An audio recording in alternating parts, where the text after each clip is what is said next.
ఆరోగ్యాభిలాషులందరికీ శ్రీ సంజీవిని ఆయుర్వేద స్వాగతం. నేను డాక్టర్ రఘునాథ్ రెడ్డి.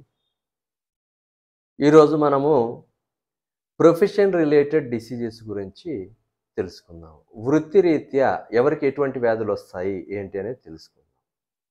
ఇప్పుడు ఎక్కువగా ఇంట్రెస్ట్ ఉండి ఎక్కువ మంది చేరుతున్నటువంటి వృత్తి వచ్చి సిస్టమ్ మీద కంప్యూటర్ పైన వర్క్ చేసే వృత్తి ఎక్కువ మంది చేస్తున్నారు.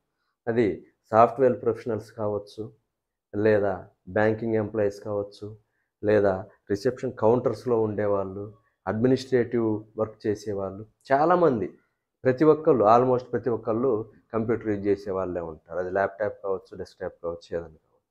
అయితే ఈ సిస్టమ్ మీద వర్క్ చేసే వాళ్ళకి ఎటువంటి వ్యాధులు వచ్చే అవకాశం ఉంది, వాటి నుంచి ఎలాగ రక్షించుకోవాలి, రాకుండా జాగ్రత్తలు ఎలాగ, వచ్చిన తర్వాత ఏం చేయాలనే దాని గురించి ఇప్పుడు మనం తెలుసుకుందాం. సిస్టమ్ పైన వర్క్ చేసే వాళ్ళు సిట్టింగ్ పొజిషన్ అనేది ఒకటి మెయిన్గా చూసుకోవాలి. సిట్టింగ్ పొజిషన్ వలన వస్తుంది, స్ట్రెస్ వలన వస్తుంది, ఫుడ్ హ్యాబిట్స్ కూడా.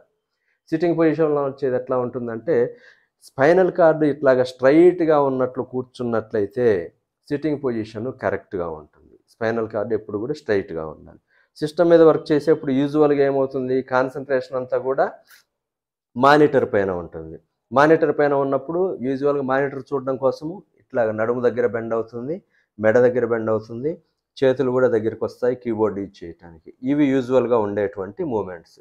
ఈ మూమెంట్స్ వలన కంటిన్యూస్ లోవర్ బ్యాక్ ఇట్లా బెండ్ అయినందువలన లంబార్ స్పాండలైటిస్, నెక్ బెండ్ అయినందువలన సర్వైకల్ స్పాండలైటిస్, నెక్స్ట్ చేతులు ఈ విధంగా దగ్గరికి లాక్కొని ఉన్నందువలన ఎల్బో జాయింట్, షోల్డర్ జాయింట్స్ దగ్గర పెయిన్స్ వచ్చే అవకాశాలు ఉంటాయి. ఇవి మస్కులోస్కెలిటల్ అనమాట, జాయింట్స్కి సంబంధించి వచ్చేటువంటి అవకాశాలు. అటువంటప్పుడు ఏమేమి లక్షణాలు ప్రజెంట్ అవుతాయి, ఇక్కడ ఉన్నటువంటి స్పాండలైటిస్ వలన నెర్వ్ కంప్రెషన్ రావచ్చు, డిస్క్ కంప్రెషన్ రావచ్చు, ఇట్లా రకరకాల ప్రాబ్లమ్స్ వచ్చి వాటి వలన ఇక్కడ నుంచి ఇక్కడ వరకు హెడేక్ రావచ్చు, radiating pain to shoulder, radiating pain to hand రావచ్చు. ఇవన్నీ చూసి మాకు చెయ్యి నొప్పి, చెయ్యి లాగుతుంది అంటారు, కానీ ఇక్కడ ప్రాబ్లం ఉందనేది అర్థం కాదు. అదేవిధంగా నడుము దగ్గర కూడా అట్లాగే ఉంటుంది. నడుము దగ్గర నొప్పి రావచ్చు, నడుము దగ్గర నొప్పి స్టార్ట్ అయ్యి కాళ్ళకి కాలు బొట్టన వేలు చివరి వరకు కూడా రేడియేటింగ్ పెయిన్ ఉండొచ్చు. అది లంబార్ స్పాండలైటిస్లో వచ్చేటువంటి సయాటికా లాంటివి వస్తాయి. వీటితో పాటు టూ వీలర్ ఎక్కువ యూజ్ చేస్తే ఇంకా తొందరగా వచ్చే అవకాశం ఉంటుంది. అయితే ఇది ఒక సెట్ మస్కులోస్కెలిటల్. నెక్స్ట్ వచ్చేసి ఐకి సంబంధించి కంటిన్యూస్గా సిస్టమ్ని ఎక్కువసేపు చూస్తూ ఉన్నందువలన ఫోటో ఇంటాలరెన్స్ రావచ్చు, ఐసైట్లో కూడా కొంచెం చేంజెస్ రావచ్చు. ఇది ఉంటుంది. ఎక్కువగా వర్క్ చేసినప్పుడు స్ట్రెస్ కూడా ఉంటుంది, మెంటల్ స్ట్రెస్, మెదడుకి ఎక్కువగా స్ట్రెస్ ఉంటుంది. రక్త ప్రసరణ అందరికీ మనుషులకు ఉన్నంతగానే వాళ్ళకి కూడా ఉంటుంది. But insufficient oxygen and nutrients అనేటువంటి కండిషన్ వస్తుంది. అంటే ఎక్కువగా బ్రెయిన్ వర్క్ చేస్తే దానికి అవసరమైనంత ఆక్సిజన్ అందాలి, న్యూట్రియంట్స్ కూడా అందాలి కదా. అవి అందనప్పుడు ఇన్సఫిషియన్సీ వస్తుంది. ఇవి యూజువల్గా వచ్చే ప్రాబ్లమ్స్. కొంతమందిలో ఒబెసిటీ, మెయిన్గా బెల్లీ ఫ్యాట్ వస్తుంది. కంటిన్యూస్ కూర్చోనందువల్ల ఫిజికల్ ఎక్సర్సైజ్ తక్కువ ఉండి ఎక్కువ లాంగ్ అవర్స్ వర్క్ చేసినందువల్ల అట్లా వస్తుంటుంది. ఇవి సహజంగా సిస్టమ్ పైన వర్క్ చేసే వాళ్ళకి వచ్చేటువంటి ప్రాబ్లమ్స్. అయితే ఇవి రాకుండా ప్రికాషనరీగా ఏం చేయాలి, స్పైన్ స్ట్రైట్గా ఉండేట్టు ఇట్లా కంటిన్యూస్ కూర్చొని ఉండడము, మానిటర్ని ఇట్లా పైకి తిప్పి డైరెక్ట్గా ఇట్లా మెడ వంచకుండా స్ట్రైట్గా ఉంటే మనకి చూడటానికి వీలయ్యేట్లుగా ఇట్లా పైకి తిప్పి మానిటర్ని పొజిషన్లో పెట్టుకోవాలి. కీబోర్డు కూడా దగ్గరికి లాక్కొని కంఫర్టబుల్గా ఇట్లాగా హ్యాండ్ ఉండేట్లుగా ఉంచి కీబోర్డు యూజ్ చేయాల్సి ఉంటుంది. ఇది సిట్టింగ్ పొజిషన్లో తీసుకోవాల్సినటువంటి జాగ్రత్తలు. నెక్స్ట్ ఐసైట్కి సంబంధించి కళ్ళకి ప్రతి 1 అవర్కి కంపల్సరీగా కళ్ళు ఇట్లాగా ప్రెస్ చేసి రిలీజ్ చేయండి. మరలా ఒక 5-10 సెకండ్స్ మరలా ప్రెస్ చేయండి, 5-10 సెకండ్స్ మరలా రిలీజ్ చేయండి. అట్లా చేసినప్పుడు కళ్ళకి రిలాక్సేషన్ వస్తుంది. అది ఒకటి చేయాలి. సిట్టింగ్ పొజిషన్ కూడా కంటిన్యూస్గా ఇట్లాగా స్పైన్ స్ట్రైట్ సిట్టింగ్ పొజిషన్లో ఉన్నా కూడా ప్రతి గంటకి లేచి నిలబడి ఒక 5 నిమిషాలు అటు ఇటు మూవ్ అయ్యి కూర్చోవాలి. అట్లా మూవ్ అయ్యి కూర్చోకపోతే పైల్స్ కూడా వచ్చే అవకాశం ఉంటాయి. యానల్ రీజియన్ దగ్గర ఉన్నటువంటి మజిల్స్ కంటిన్యూస్ ప్రెజర్లోనే అవుతాయి కదా. ఒక 1 అవర్కి 5 మినిట్స్ గ్యాప్ ఇచ్చినట్లయితే అవి సర్దుకుంటాయి. నెక్స్ట్ స్ట్రెస్ అనేది ఎక్కడికి పోదు, చేసే వర్క్ను బట్టి ఉంటుంది. స్ట్రెస్కి సంబంధించి మెడిటేషన్ చేస్తే మంచిది. ఇంటికి వెళ్ళినాక లేదంటే ఆఫీస్కి వెళ్ళే ముందైనా కూడా ఎంప్టీ స్టమక్లో ఉన్నప్పుడు మెడిటేషన్ చేస్తే మంచిది. స్పైన్ స్ట్రైట్గా ఉండి కూర్చొని వీలైతే వాయుముద్రలో ఉండి మెడిటేషన్ చేయాలి. వాయుముద్రలో ఉండి మెడిటేషన్ చేస్తే మంచిది. ఇవి కాళ్ళకు సంబంధించి కూడా ఇట్లాగే ఉంటాయి. ఇవి ప్రికాషన్స్. మరి ఆల్రెడీ ప్రాబ్లం వచ్చిన తర్వాత ఏం చేయాలి, ప్రాబ్లం వచ్చిన తర్వాత మొట్టమొదట సమీప వైద్యున్ని సంప్రదించాలి. మొట్టమొదట తప్పనిసరిగా సమీప వైద్యున్నే సంప్రదించండి. ఎందుకంటే ఇది తగ్గుతుందేమో, అది వేసుకున్నా, ఇది వేసుకున్నా అని ప్రయోగాలు చేసే కొద్దీ డిలే అవుతా ఉంటుంది. కాంప్లికేషన్స్ పెరుగుతాయి కాబట్టి. అది. తీసుకునే జాగ్రత్తలు వైద్యుని సంప్రదించండి. వైద్యుడు అందుబాటులో లేడు. అటువంటప్పుడు ఏం చేయాలి?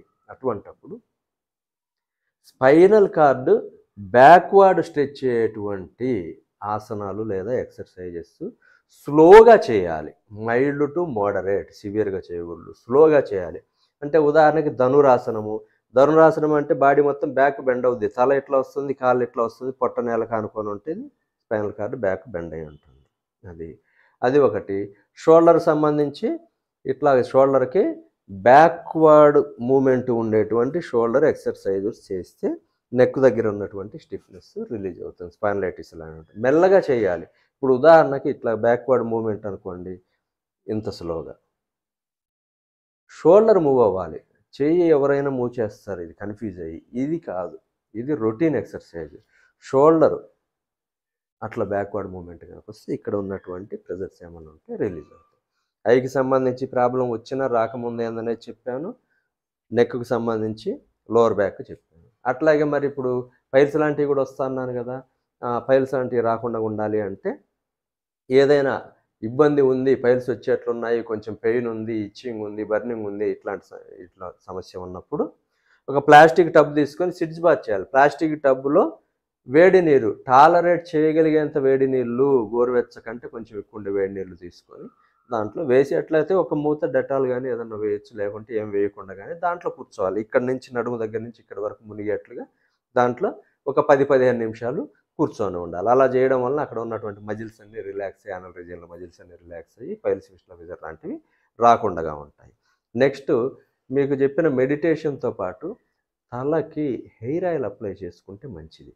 ఏవైనా క్రీమ్స్ రాసుకుంటే హెయిర్ని ప్రాపర్గా కూర్చోపెట్టడానికి, అట్లా హెయిర్ స్టైల్ కోసం యూజ్ చేయడం క్రీమ్స్ కింద ఉంటాయి. కానీ హెయిర్ ఆయిల్ అప్లై చేస్తే మంచిది. ఉసిరికాయ, భృంగామలక తైలం అని ఉంటుంది. ఉసిరికాయ, భృంగరాజు అంటే గుంటగలగరాకు, ఇవి మిక్స్ ఉన్నవి. మందారాన్ని వేస్తుంటారు, ఎవరికి నచ్చిన వాళ్ళు ఉండేది చూసుకోవచ్చు. ఉసిరికాయ కనుక ఎక్కువ ఉంటే లోపల ఉన్నటువంటి స్ట్రెస్ని బాగా లాగేస్తుంది, డాండ్రఫ్ కూడా రాదు. ఇట్లా ప్రికాషన్స్ తీసుకొని ఈ విధమైన సెల్ఫ్ మెడికేషన్ నేను చెప్పాను కదా, సింపుల్ టెక్నిక్స్, ఇవి కనుక తీసుకుంటూ ఉన్నట్లయితే మీకు మంచిది. స్ట్రెస్ రిలీఫ్ రావడానికి అశ్వగంధ కూడా తీసుకోవచ్చు. ప్యూర్ అశ్వగంధ ఎక్స్ట్రాక్ట్ కూడా దొరుకుతుంది. పౌడరు, ట్యాబ్లెట్, క్యాప్సూల్, లేహ్యము, ఆస్వారిస్టస్ అన్నీ దొరుకుతున్నాయి కాబట్టి అవి కూడా తీసుకోవచ్చు. ఏదున్నా కూడా వైద్యుని సంప్రదించడం అనేది బెస్ట్ ఆప్షన్. దీంతో సిస్టమ్ మీద వర్క్ చేసే వాళ్ళకి, సాఫ్ట్వేర్ ప్రొఫెషనల్స్, ఇతరత్ర ప్రొఫెషన్లో ఉన్న వాళ్ళకి సంబంధించినటువంటి రాబోయే కామన్గా వచ్చేటువంటి వ్యాధులు, వాటిని రాకుండా కాపడం వల్ల, వచ్చిన తర్వాత తగ్గించడం వల్ల అనేది మీకు తెలిసింది కాబట్టి జాగ్రత్తలు తీసుకొని ఆరోగ్యాన్ని కాపాడుకుంటారని ఆశిస్తున్నాను. Thank you. ఛానల్ని సబ్స్క్రైబ్ చేసుకోండి.